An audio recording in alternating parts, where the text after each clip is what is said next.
এরে বান্দা, আমি আল্লাহ তোর কাছে আছি, কি দরকার বল। দুনিয়াওয়ালারা চাইলে বেজার হয়, আমি আল্লাহ না চাইলে বেজার হই। কারণ দুনিয়ার সবাই স্বার্থপর, অভাবী। আমি আল্লাহর কোনো অভাব নাই, কোনো স্বার্থ নাই। আমি আল্লাহর কাছে চাও, আলা মিন মুস্তাগফিরিন ফাগফির আলা, কে গুনাহ করেছো ক্ষমা চাও, আমি আল্লাহ ক্ষমা করে দিব। কারণ আমি আল্লাহ চাই না কেউ জাহান্নামে যাবে। কারণ বান্দা তুই এতটাই যে দুর্বল, ওই যে জমিন থেকে 9,30,00,000 মাইল উপরের সূর্যের গরম সহ্য করতে পারো না। এই সূর্যটা হাসরের ময়দানে যদি মাথার উপরে চলে আসে, সহ্য করতে পারবি না। আমি আল্লাহর কাছে তওবা কর, দরজাটা খুলে রাখছি। কুল ইয়া ইবাদিয়াল্লাযীনা আসরাফু আলা আনফুসিহিম লা তাকনাতু মির রাহমাতিল্লাহ। আমার রহমতের বিস্তারিত জায়গা, বিশাল চাদর বিছায় দিলাম। কত বড় বড় বড় বড় বেঈমানকে আমি আল্লাহ মাফ করেছি। ওরে বান্দা, তোরা তো আখিরি নবীর উম্মত, ওই নবীর মোহাব্বতে আমি আল্লাহর কাছে ক্ষমা চাই না, আমি ক্ষমা করে দিব। ও আল্লাহ, আমার মতো গুনাহগার কেউ নাই, নিজেকে ছোট মনে করো। এরে আল্লাহর বান্দা, দুনিয়ার ভিক্ষুকেরা মানুষের দ্বারে দ্বারে ঘুরে আর ভিক্ষা করে। অনেক ভিক্ষুক চালাকি করে বলে মা থাকলেও বলে আমার মা নাই, বাবা থাকলেও বলে বাবা নাই, বাড়ি থাকলেও বলে বাড়ি নাই। একজনে ধরিয়াই কয় তোর মা বাবা আছে, আমি জানি তুই নাই নাই কেন বললি। ভিক্ষুক বলে ভাই কথাটা ফ্লাশ করো না, কারণ আমি জানি মালিকের দরওয়াজায় দাঁড়াইয়া নাই নাই নাই যত বেশি বলা যাবে মালিকের দিলটা নরম। আল্লাহ বলেন, ও দুনিয়ার মানুষ, আজকে তোরে বাড়ির মালিক, গাড়ির মালিক, সন্তানের মালিক বানায় দিলাম। আসলে এগুলো কিচ্ছু তোরে স্থায়ী না। আমি মাওলার দরবারে যদি বিনয়ের সাথে বলো, আল্লাহ আমার বাড়ি, আমার ঘর, আমার টাকা, আমার ছেলে, আমার মেয়ে, আমার গাড়ি, আমার সব আসলে আমার কিছুই না। আমার টাকা নাই, বাড়ি নাই, ঘর নাই, এমনকি আমার মরণের পরে কবরের জায়গাটাও আমার না। আমার বাড়ি বাড়ি যা বললাম, আমার মরণের পরে আমার গায়ের জামাটা ছেলে খুলে রাখবে, বেলেট দিয়ে কেটে রাখবে, বৃষ্টির মাঝে আমার লাশটা রাস্তায় ফালায় রাখবে, দরজা আটকায় রাখবে, বাঁশ বাগানে আমার লাশটা ফেলে দিবে।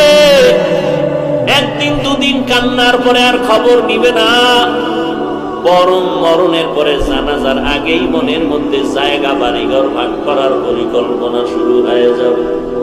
ওই কবরে আমাকে একা ফালায় রাখবে, 3টা সাদা কাফনের আমাকে বাসিন্দা বানায়, আর কেউ কবরে খবর নিবে না। আল্লাহর নবী বলেন, ওই কবরে খবর নেওয়ার জন্য 4টা বন্ধু তুমি সঙ্গে নিতে পারো।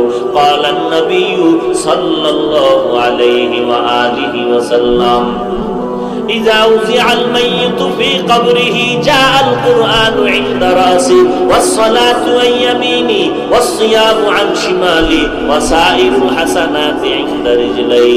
আল্লাহর নবী বলেন, উম্মতের দল অন্ধকার কবরে রেখে যাওয়ার পর 2জন ফেরেশতা আসবে প্রশ্ন করার জন্য। মাথার কিনারায় যখন আসবে, 4টা বন্ধু চারদিক দিয়ে দাঁড়ায় যাবে আর বলবে প্রশ্ন করার জন্য ফেরেশতারা আসবি না। আরামে ঘুমাইছে, বান্দাকে আরামে ঘুমাইতে দাও, দুনিয়াতে ঘুমাইতে পারে নাই। মাথার কিনারার থেকে বলবে, কে আমাদের নিষেধ করলা? জবাব দিয়া বলবে আমি হলাম এই মাইয়েতের বন্ধু কোরআনুল কারীম। ফেরেশতারা ডান পাশে যাবে, আসবা না, কে নিষেধ করলা? বলবে আমি তার আপন বন্ধু নামাজ। ফেরেশতারা বাম কিনারায় যাবে, বলবে আসবা না, কে নিষেধ করলা? বলে আমরা তার বন্ধু রোজা। পায়ের কিনারায় যাবে, বলবে আসবা না, কে নিষেধ করলা? বলে বান্দার যাবতীয় নেক আমল, দস্তারখানের আমল, মেসওয়াকের আমল, টুপির আমল, দাড়ির আমল। কতক্ষণ তোমরা থাকবা? বলে আমাদের এই মাইয়াতকে জান্নাতে ঢুকায়া দাও পর্যন্ত থাকবো। এরে নবীর উম্মত, আর এই 4 বন্ধু যদি তোমার সাথে না নিয়ে যাও, ফেরেশতা প্রশ্ন করবে, রবের পরিচয় দাও, মার রব্বুক ওমা দীনুক, ধর্মের পরিচয় দাও, রাহমাতুল লিল আলামিনের পরিচয় দাও। তুমি তো ধর্ম কি জিনিস জানতাই না, ধর্ম কাকে বলে তাও ভালো করে চেনো না। স্লোগানে তালে তালে তাল মিলায় বলো, ধর্ম যার যার উৎসব সবার। তোমার নিজের যে একটা নিজস্ব ধর্ম আছে তার খবরই নাই। তোমার যে একজন আল্লাহ আছে সে আল্লাহর সাথে কোনো সম্পর্ক নাই। তোমার যে রহমাতুল লিল আলামিন আছে সেই ব্যাপারে তোমার খবর নাই। আল্লাহ তাআলা বলবেন, আর দেরি না করিয়া কবরের সাথে জাহান্নামের দরজাটা খুলিয়া দাও। জাহান্নামের আগুন কবরটা ভরে যাবে। একটা নয়, দুইটা নয়, 70 থেকে 99টা সাপ কবরে আসবে। এরে নবীর উম্মতের দল, নবী বলেন এই কবরের আযাব এমন ভাবে শুরু হয়ে যাবে, মানুষ আর জিন ছাড়া সব মাখলুকাতেরা দেখবে। যে কারণে দেখা যায় অনেক কবরের পাশে কুকুরেরা ঘেউ ঘেউ ঘেউ ঘেউ করে কান্না করে, গরু রশি সিরিয়া পালায়া যায়, কারণ ওরা কবরের আযাব নিজের চোখে দেখতে পায়। আল্লাহর নবী বলেন, আমি একদিন জান্নাতুল বাকির মধ্যে হাঁটতেছি আর দোয়া করতেছি, হঠাৎ করে গিয়া দেখি একটা কবরের মধ্যে আল্লাহ দেখায় দিলেন আযাব চলতেছে একটা যুবকের কবরে। আমি এই যুবকের কেন আযাব হয় আল্লাহ থেকে জানতে চাইলাম। আল্লাহ বললেন, ও মায়ের সাথে বেয়াদবি করেছে। আমি নবী ঠিকানা নিয়ে আল্লাহ থেকে ওই যুবকের মা বেঁচে আছে কিনা সাহাবায়ে কেরাম দিয়ে খবর নিলাম। খবর নিয়ে দেখলাম তার মা এখনো বেঁচে আছে। আমি নবী ডাকিয়া পাঠাইলাম, ওই মহিলা খবর দিল, আমি যাব না। আমি বললাম, বলে দাও তার সন্তানের কবরে আযাব হয় যেন মাফ করে দেয়। ওই মা বলে, না না, আমার সন্তানের আমি কখনো মাফ করব না। রাহমাতুল লিল আলামিন তাকে ডাকিয়া আনলেন। এরপরে বললেন, তোমার সন্তানের কবরে আযাব হয়, মাফ করে দাও। বলে, না, আমি মাফ করব না। নবীজি বললেন, তো আগুনে জ্বলবে, তুমি কি মেনে নাও? বলে, হ্যাঁ, আমার কোনো আফসোস নাই। কারণটা কি? বলে, আমার সন্তান একদিন ঝগড়া করে বউয়ের সাথে তর্কর কারণে বউয়ের মায়ায় পড়ে। আমি মায়ের সাথে এমন তর্ক জড়ায় দিল, একটা ইটা নিয়ে আমার মাথার উপরে আঘাত করলো, আমি জমিনের মধ্যে পড়ে গেলাম। আমার মাথার রক্ত বের হয়ে জমিন লাল হয়ে গেল। আমি এমন কান্নায় দুর্বল হয়ে গেলাম, আমার এই কষ্ট জীবনে অন্তর থেকে মুছবে না। আমার সন্তানের কোনো ক্ষতি হোক এটাও আমার জানারও দরকার নাই। নবী তো রাহমাতুল লিল আলামিন। আল্লাহর নবী বলেন, সাহাবাদেরকে তাড়াতাড়ি কেরোসিন আর লাকড়িয়ানো আগুন জ্বালাইয়া উপরে উঠাইয়া সন্তানের জ্বালায় দিব।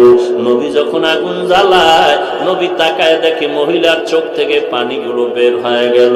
ডাক দিয়ে কয়, ও নবী, আমার সন্তানের এই আগুনে জ্বালাইবেন না। আমার সন্তান হাজারো যদি অন্যায় করে, আমি নিজের চোখে তাকাইয়া সন্তানের কষ্ট সহ্য করতে পারবো না। এর নবীর উম্মতের দল, আল্লাহর নবী বলেন, আল কবরু রাউযাতুম মির রিয়াজিল জান্নাহ আও হুফরাতুম মিন হুফারিন নার। এর নবীর উম্মতের দল, আল্লাহর মুহাব্বত নিয়ে তওবা করে নাও। আল্লাহ তাআলা বলেন, কত বড় বড় বেঈমানকেও তো আমি আল্লাহ ক্ষমা করে মাফ করে দিয়েছি। তোমরা অন্যায় যদি করিয়া থাকো, চোখের পানি ছেড়ে কান্না করো, তওবা করো। আল্লাহর নবী বলেন, গাভীর ওলান থেকে দুধ বের করে ভেতরে যেমন ঢুকানো আর সম্ভব না, যারা আল্লাহর মুহাব্বতে তওবার নিয়তে গুনার ভয়ে চোখের পানি ছেড়ে কাঁদবে, ওই বান্দাকে আর জাহান্নামে দেওয়াও সম্ভব হবে না। অতএব আল্লাহর কাছে তওবা করো, হে মালিক, এই ময়দানে কেউ আমাকে চিনে না, জানে না আমি কার সন্তান, কার ভাই। ও আল্লাহ, তুমি তো জানো এই ময়দানের মধ্যে আমার মতো গুনাহগার মনে হয় আর কেউ নাই। গুনার কারণে দেখি আমার হাত না পাক, আমার জিহ্বা না পাক, আমার অন্তর না পাক।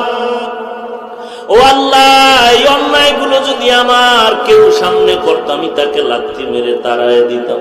ও দয়ার মালিক, এত বড় বড় গুনাহ করার পরে তুমি একবারও রাগ করে পানি বন্ধ করো নাই, বাতাস বন্ধ করো নাই। ও আল্লাহ, তুমি সূর্যের আলো বন্ধ করো নাই। আজকে ময়দানে হাজির হয়ে গেলাম তওবার জন্য। কতবার